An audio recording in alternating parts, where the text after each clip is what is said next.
Today is January 12th, 2026.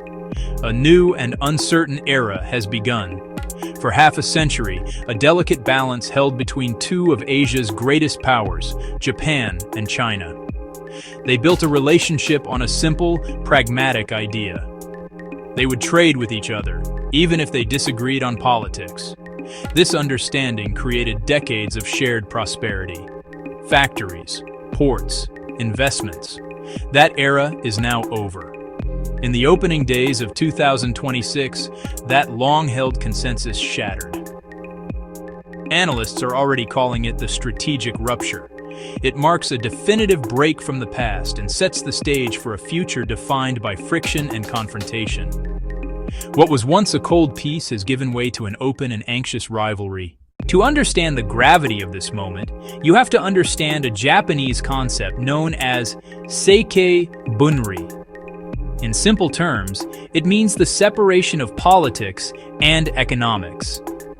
This was the unwritten rule that governed Japan-China relations for 50 years. It began in 1972, when the two countries normalized diplomatic ties.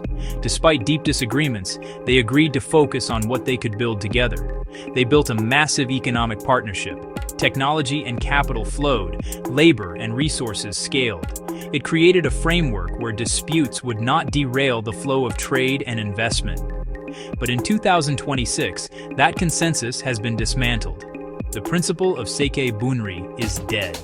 Actions in the political sphere now trigger immediate and direct economic consequences. The first act of this crisis began not with a bang, but with a sentence. On November 7, 2025, Prime Minister Sanae Takaichi addressed the issue of Taiwan. She stated that a Chinese military action against the island, including a naval blockade, would constitute a survival-threatening situation for Japan. These were not casual words. They echo Japan's 2015 security legislation, legal triggers for self-defense forces mobilization. For Beijing, Takaichi's statement crossed a red line. The most shocking moment came online. The dirty neck that sticks itself in must be cut off. Tokyo condemned the remark as extremely inappropriate. The post was deleted, but the damage was done. The guardrails were gone. Heated rhetoric set the stage for escalation. The diplomatic firestorm of late 2025 gave way to an economic shockwave in the new year. On January 6, 2026, China's Ministry of Commerce made a stunning announcement. Immediate export controls on a range of dual-use items destined for Japan. Exports banned if they could enhance Japan's military capabilities. The list was vague, but the target was clear: rare earth elements and other critical materials. Rare earths power electric vehicle motors, precision components in semiconductor fabrication, and advanced military hardware.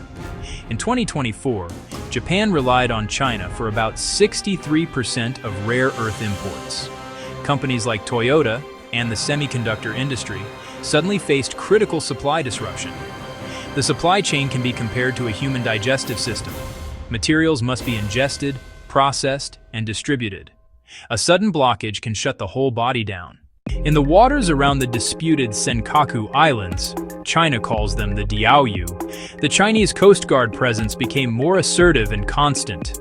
Not periodic patrols, but what felt like a permanent presence inside Japan's claimed waters. Encounters grew more frequent and more tense. The gray zone between peace and conflict shrank. The risk of miscalculation rose daily.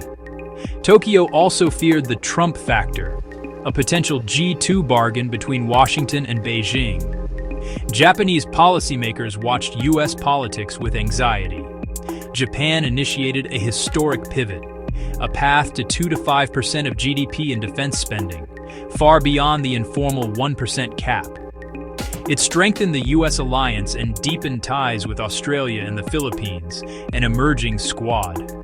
A more capable, more active, and more anxious Japan is rearming and realigning as its top trading partner becomes its primary security threat. The strategic rupture of 2026 has torn down the 50-year consensus. The era of Seikei Bunri, separating political from economic, is definitively over. Trade is now a tool of statecraft. Supply chains have become potential weapons. Japan and China now stand on opposite sides of an economic and strategic divide. This era is defined by cascading events: a prime minister's legally charged words, a diplomat's violent threat, a sudden export control on critical materials, an unnerving new military presence at sea. Japan is transforming, boosting defense to historic levels and forging new security partnerships. A nation prepares for a more dangerous world where economic dependencies are vulnerabilities. Can Japan's economy, so woven with China's for 5 decades, survive a full-scale decoupling? Some believe innovation will adapt. Others warn of long, painful decline. The world is watching.